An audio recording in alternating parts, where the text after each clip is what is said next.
안녕하십니까? 하나원 문학관 TV를 진행하는 손흥섭 시인입니다. 시청자와 문인 여러분, 오늘도 함께해 주셔서 감사합니다. 여러분, 제가 제공하는 방송을 보시고 조금이라도 도움이 되셨으면 좋겠습니다. 도움이 되셨다면 주변의 지인에게도 추천해 주시기 바랍니다. 하나원 시인을 널리 알리는 것은 진행자의 사명이며 큰 보람입니다.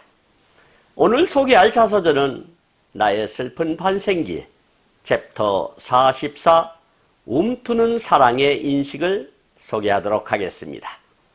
움트는 사랑의 인식은 1962년 7월 30일 사판으로 발행된 나의 슬픈 반생기 96페이지에 수록된 글을 근거로 방송하게 됨을 알려드립니다.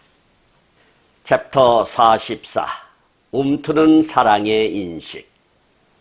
그 귀향의 길은 죽음의 행로를 뚫고 천운으로 돌아온 길이라 한다. 장마는 벌써 몇 달이나 계속해서 그칠 줄도 모르고 오는 것이니 정작 하늘이 뚫어져서 세워버리는 것이 아니냐. 성가시고 짓궂은 장님은 나를 메랑꼬리에 우울한 신경질로 만들고 시멘트 바닥에 머리를 콱콱 박고 싶은 우울증이 들치민다.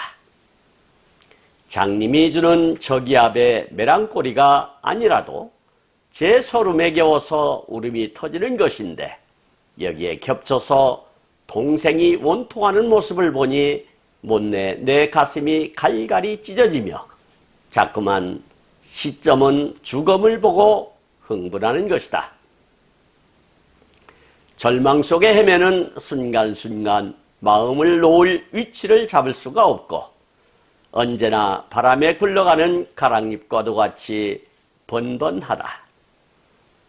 나는 생각하건대 인간은 엄청난 비극 속에는 자기 분열과 자가당착을 하는 것이 아닌가 하는 것이 느껴지는 것이다.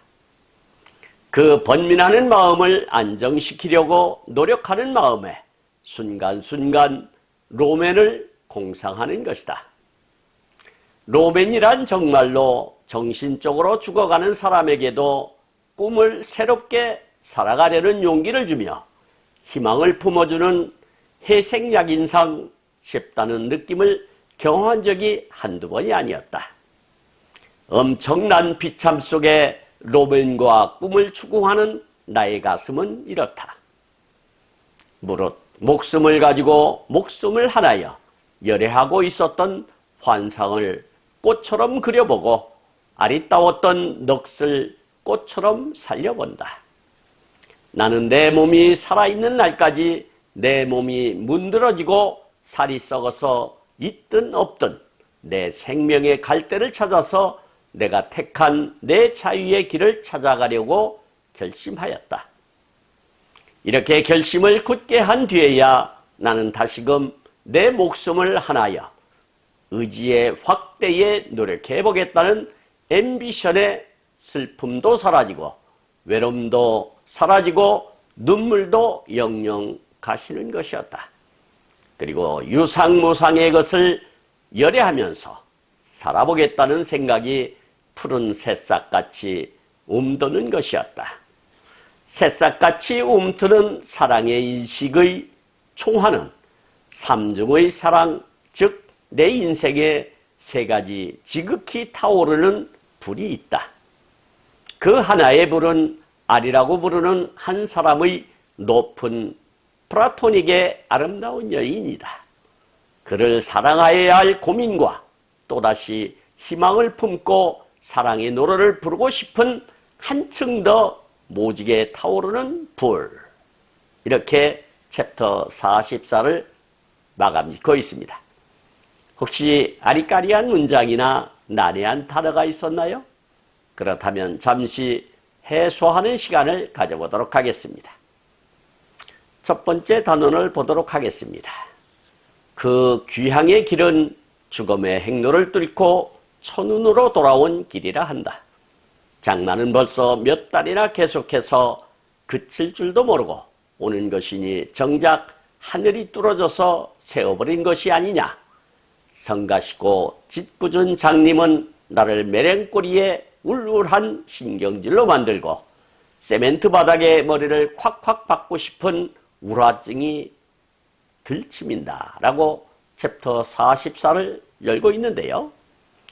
하나밖에 없는 남동생이 일본의 패망 가운데 전장의 사지에서 고향으로 돌아온 것은 천운이 아니라고 누가 말할 수 있겠습니까? 더하여 무더위 8월이다 보니 장마로 인한 구질구질한 날씨도 하운의 마음을 신경질적으로 만들었나 봅니다. 오직했으면 그 단단한 시멘트 바닥에 머리를 짓짓고 싶다고 했을까요? 온통 몸뚱이는 고름투성이로 생선 썩는 냄새가 진동하는데 날씨마저 몇 달 동안 장맛비로 구질구질하니 그렇기도 하겠습니다. 여기서 귀향이라고 하는 것은 고향으로 돌아가거나 돌아옴을 뜻하는 말이 되겠고, 천운이라고 하는 것은 몹시 다행한 운수를 뜻하는 말이 되겠습니다. 그리고 장마라고 하는 것은 계속해서 많이 내리는 비를 뜻하는 말이 되겠고, 장림이라고 하는 것은 오래도록 계속되는 장마를 뜻한다 하겠습니다. 그리고 메랑꼬리라고 하는 것은 멜린컬리 또는 우울, 침울, 깊은 생각, 구슬픔, 애수, 우울증 이런 뜻을 가지고 있다 하겠습니다. 그리고 우울한 했는데 상쾌하지 않고 갑갑함을 뜻하는 말이 되겠지요. 그리고 세멘트라고 하는 것은 석회를 주원료로 하여 여러 성분을 배합해 만든 건축 및 토목재료로 사용되는 접합재라 할 수 있겠습니다. 한자어로는 양해라고도 하고 있습니다.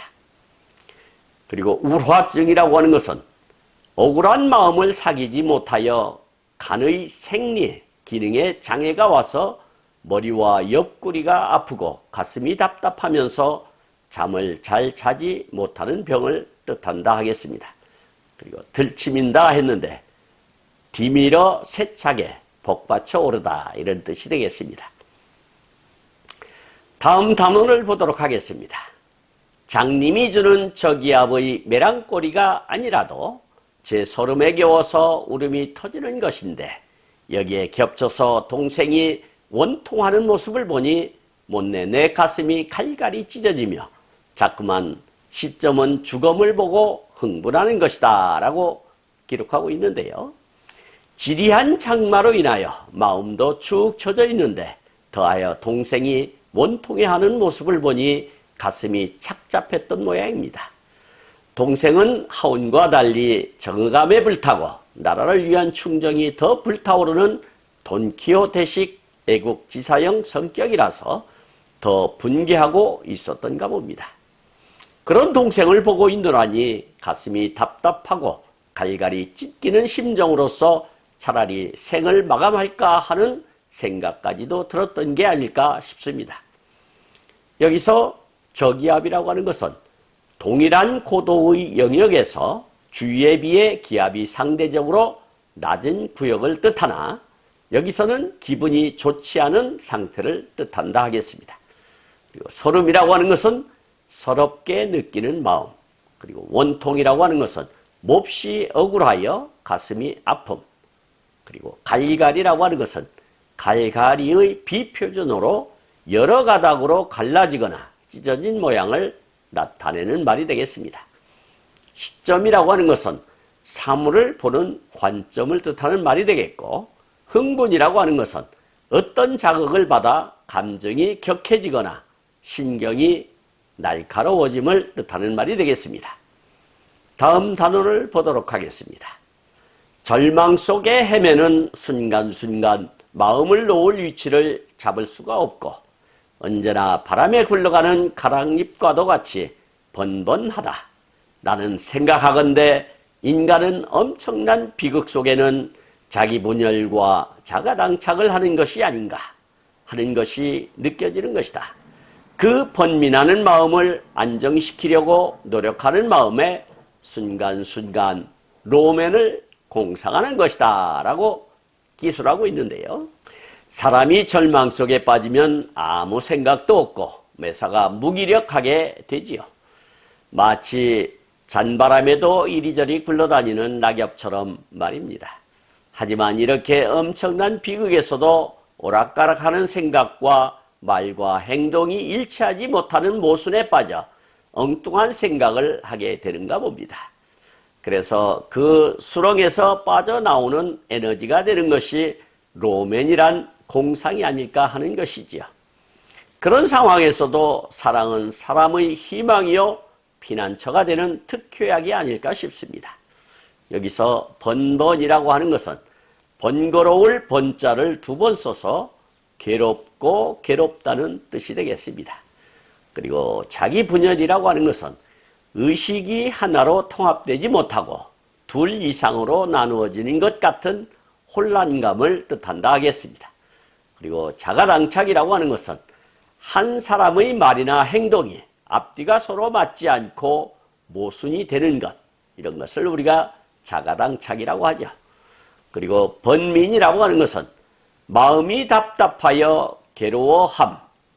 그리고 로맨이라고 하는 것은 남녀 사이의 달콤한 사랑을 뜻하는 말이 되겠고, 공상이라고 하는 것은 현실적이 아니거나 실현될 가망이 없는 것을 마음대로 상상하는 것을 뜻한다 하겠습니다. 다음 단원을 보도록 하겠습니다. 로맨이란 정말로 정신적으로 죽어가는 사람에게도 꿈을 새롭게 살아가려는 용기를 주며 희망을 품어주는 해생약인상 싶다는 느낌을 경험한 적이 한두 번이 아니었다. 엄청난 비참 속에 로맨과 꿈을 추구하는 나의 가슴은 이렇다. 무릇 목숨을 가지고 목숨을 하나여 열애하고 있었던 환상을 꽃처럼 그려보고 아리따웠던 넋을 꽃처럼 살려본다 라고 수려하고 있는데요. 맞습니다. 사랑처럼 좋은 삶의 묘형은 없는 듯합니다. 요즘 젊은이들이 새겨 들어야 할 대목이 아닌가 싶습니다.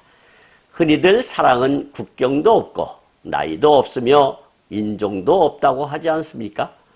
그런데 요즘 젊은이들은 무슨 이유가 그리도 많은지 이성에 대한 애절함이 없어 보입니다. 생각만 해도 가슴이 절절한 연애와 결혼을 마치 소 닭 보듯 하니 말입니다. 이 또한 풍요가 빚은 사회 병리가 아닐까 싶어 안타깝습니다. 그래서 하오는 알이라는 이혜경을 그렇게도 못 잊고 사랑했었나 봅니다. 여기서 용기라고 하는 것은 굳세고 씩씩한 기운을 뜻하는 말이 되겠고, 해생약이라고 하는 것은 거의 죽어가거나 사라져가던 상태에서 다시 살려내는 약을 뜻하나 흔히 우리는 해춘약이라 할 수 있겠습니다. 그리고 비참이라고 하는 것은 더할 수 없이 슬프고 끔찍함을 이르는 말이 되겠고, 추궁이라고 하는 것은 잘못이나 책임 등을 밝히기 위하여 상대에게 이것저것 끈질기게 묻는 것을 말한다 하겠습니다.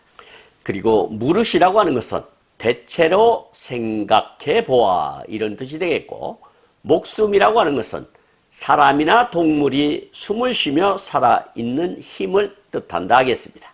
그리고 열애라고 하는 것은 열렬히 사랑하는 것을 뜻하는 말이 되겠고, 환상이라고 하는 것은 현실성이나 가능성이 없는 헛된 생각이나 공상을 뜻하는 말이 되겠습니다.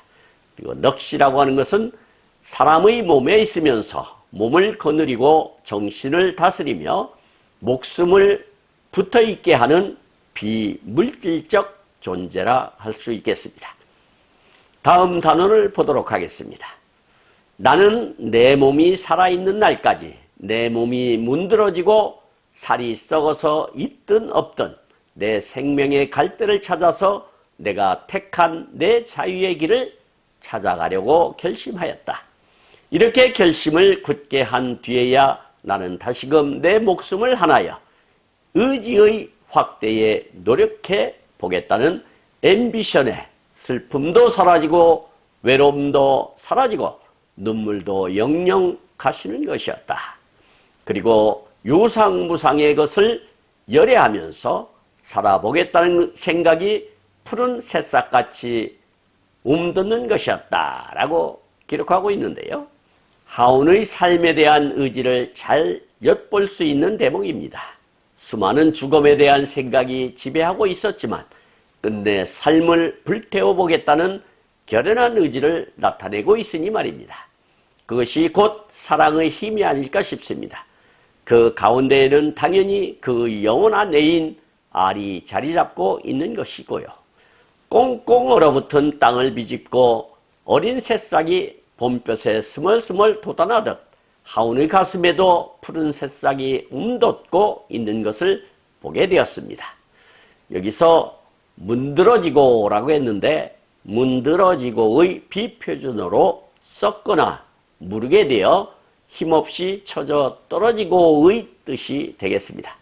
그리고 갈대라고 하는 것은 강가나 냇가, 바닷가의 모래땅에 군집을 이루고 사는 여러 해 살이 풀로서 갈대라는 이름은 대나무와 비슷하게 생긴 데서 유래하였다고 합니다. 그리고 결심이라고 하는 것은 어떻게 하기로 자신의 뜻을 확실히 정함을 뜻하는 말이 되겠고, 의지라고 하는 것은 어떤 일을 이루려는 적극적인 마음을 이룬다 하겠습니다. 확대라고 하는 것은 모양이나 규모, 크기 등을 늘려서 크게 함을 이루는 말이 되겠고, 앰비션이라고 하는 것은 야망, 야심, 꿈, 욕심 이런 뜻을 가지고 있다 하겠습니다. 그리고 영정이라고 하는 것은 영원히 언제까지나 이런 뜻이 되겠고요. 유상무상이라고 하는 것은 별의별 사람을 뜻한다 하겠습니다. 그리고 새싹이라고 하는 것은 새로 돋은 싹을 이루는 말이 되겠습니다. 마지막 단원을 보도록 하겠습니다. 새싹같이 움트는 사랑의 인식의 총화는 삼중의 사랑, 즉 내 인생에 세 가지 지극히 타오르는 불이 있다.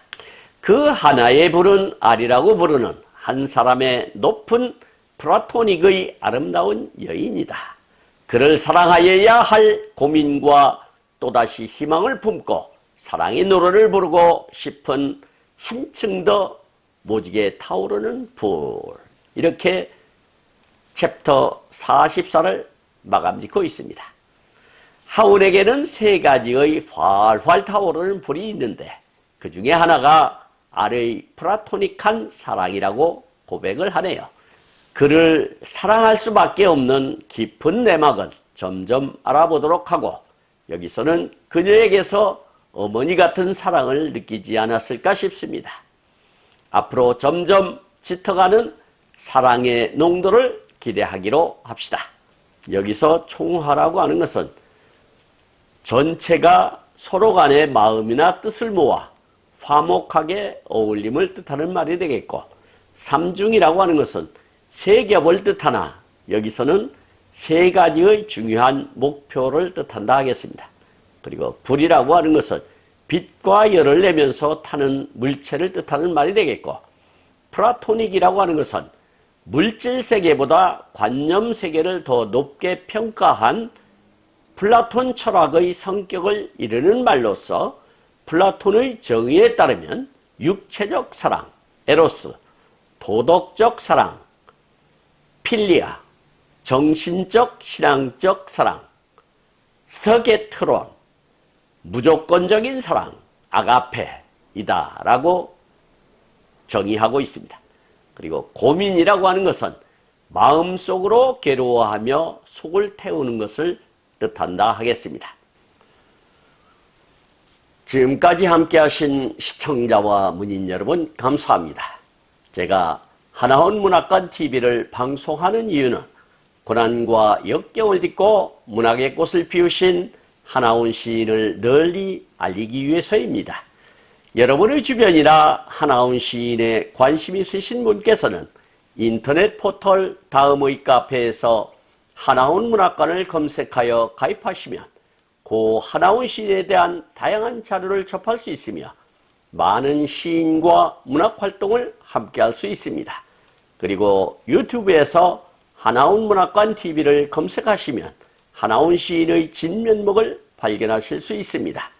다음 제237화는 하나훈 시인의 자서전 나의 슬픈 발생기 챕터 45 문학의 욕망을 소개하도록 하겠습니다. 그리고 광고 말씀드리겠습니다. 하나훈 문학관에서는 화면의 사진과 같이 문인의 등용문인 파랑새라는 문학지를 발간하고 있습니다. 여러 문인들의 적극적인 참여로 파랑새 제8집이 오는 12월 20일 출간 예정입니다. 참여하신 문우님께 깊이 감사드리며 2024년 6월 20일 출간 예정인 제9집에도 적극적인 참여 부탁드립니다. 보다 더 알찬 내용으로 찾아뵙겠습니다.